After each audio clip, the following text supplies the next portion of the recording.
नमस्कार,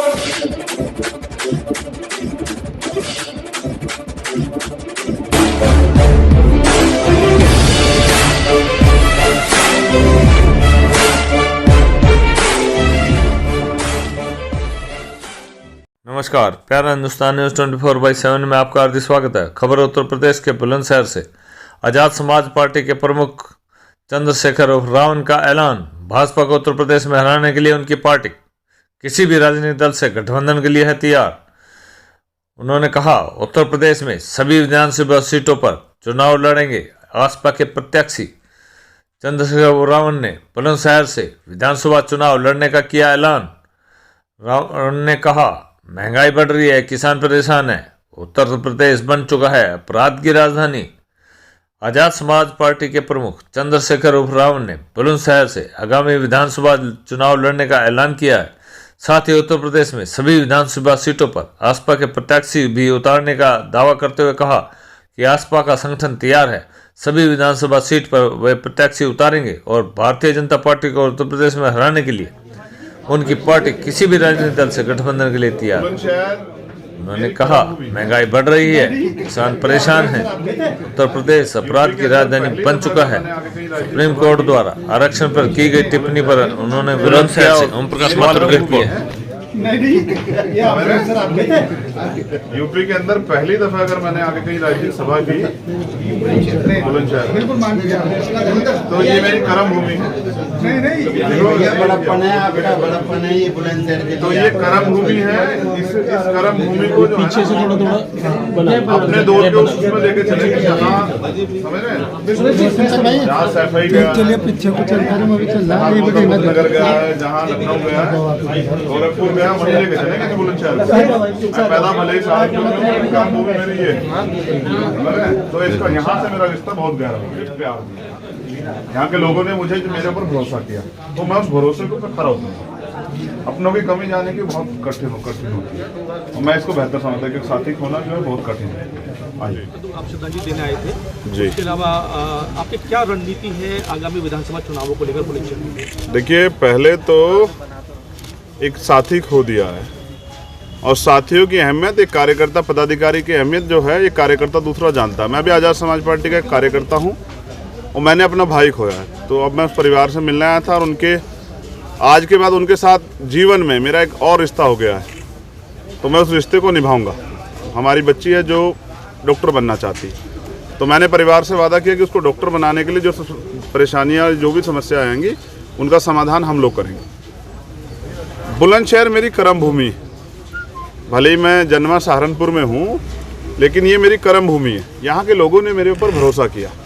जब मैं पहला चुनाव लड़ने के लिए विधानसभा यहाँ आया, तो इन्होंने मेरे ऊपर भरोसा भी किया, विश्वास भी किया और मुझे सपोर्ट भी किया। बुलंदशहर को अपने घर की तरह देखता हूँ, तो घर में क्या रणनीति होती है, घर सबसे मजबूत किया जाता है, तो मैं इसे मजबूत करूँगा।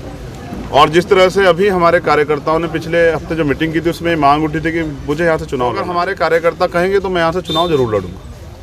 लेकिन हमारा अंतिम लक्ष्य ये है कि वर्तमान में जो उत्तर प्रदेश में गुंडा राज चल रहा है, जैसे कि अभी आपकी जानकारी के लिए बताओ, पीड़िता जो है उसके वकील और उनके परिवार पे कल कोर्ट रूम में हमला हुआ, तो समझिए कि जब यहाँ कोर्ट में भी जो है सुरक्षित नहीं हैं लोग, तो फिर कोर्ट के बाहर क्या हो रहा होगा।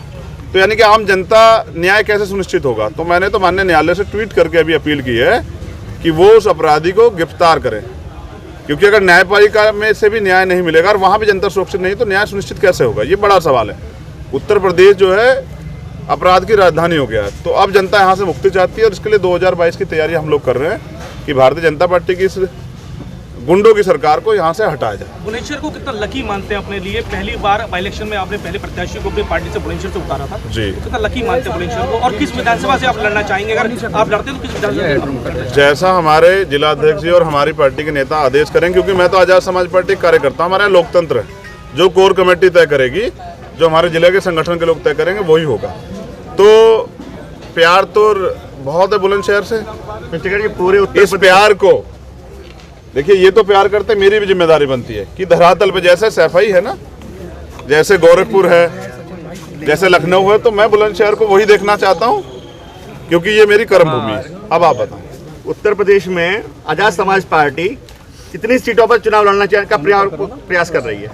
उत्तर प्रदेश में आज़ाद समाज पार्टी 403 विधानसभाओं में अपना संगठन तैयार कर रही है। और जैसा मैंने पहले भी कहा कि अगर भारतीय जनता पार्टी की इस सरकार को, जो लोकतंत्र विरोधी है, संविधान विरोधी है, जो गरीबों के मजलूमों के अधिकार विरोधी है, इस सरकार को जो किसानों के विरोधी है, इस सरकार को अगर हटाने के लिए मुझे किसी का सहयोग लेना पड़ा या किसी को सहयोग देना पड़ा तो मैं पीछे नहीं हटूंगा। क्या 403 पे लड़ेगी क्या? नहीं, मैंने आपको बताया तैयारी 403 पे की गई है। मतलब गठबंधन के लिए आप तैयार हैं? हाँ, मैं तैयार हूँ बिल्कुल, क्योंकि मैं इस सरकार को, जो वर्तमान में सरकार है, जहाँ व्यापारी भी बेबस है, जहाँ किसान भी बेबस है, जहाँ मजदूर भी बेबस है, आप समझिए 300 रुपये बढ़ा दिए हैं 2 महीने में। और ये कहते थे अब महंगाई की मार से बचाने के लिए मोदी सरकार ले आओ, तो यही है ना। पेट्रोल के दाम देखिए क्या हो गए, गरीब अपने बच्चों को पढ़ा नहीं सकते हैं। तो इस प्रदेश को और इस देश को की रखवाली करना इस देश के नौजवानों की जिम्मेदारी। गठबंधन के लिए आप किस पार्टी पर भरोसा है कि अगर जो आपकी नीतियां हैं वो पार्टी आपके साथ मिलकर काम कर पाएगी और जीत? इसके लिए कॉमन मिनिमम प्रोग्राम है, हमारे अपने एजेंडे हैं, हमारे अपने मुद्दे हैं। जैसे हमारा मुद्दा है यहाँ महिलाओं की सुरक्षा, हमारा मुद्दा है यहाँ नौजवानों को रोजगार, हमारा मुद्दा है यहाँ टोल फ्री, हमारा मुद्दा है टोल जो देखिए कैसे लोगों की जेब काट रहे हैं, डबल लेते हैं। तो ये सब चीज़ें जो ना, हमारा मुद्दा है पढ़ाई, हमारा मुद्दा जो है रिजर्वेशन, तो हमारा मुद्दा है किसानों के लिए एमएसपी की गारंटी। तो ये जो सब चीज़ें हैं, किसानों का कर्जा माफ, बिजली का बिल देख रहे हैं आप, 7.5-8 रुपये यूनिट आती है उत्तर प्रदेश में, तो सोने के तारों में तो नहीं आती है। तो ये सरकार तो छलावा कर रही है, धोखा कर रही है। धर्म से पेट नहीं भरा जा सकता। चंद्रशेखर जी, भाजपा को वसीम रिजवी ने सुप्रीम कोर्ट में कुरान पाक को लेकर के एक याचिका दाखिल की, जिसके कई पार्टी विरोध में आई।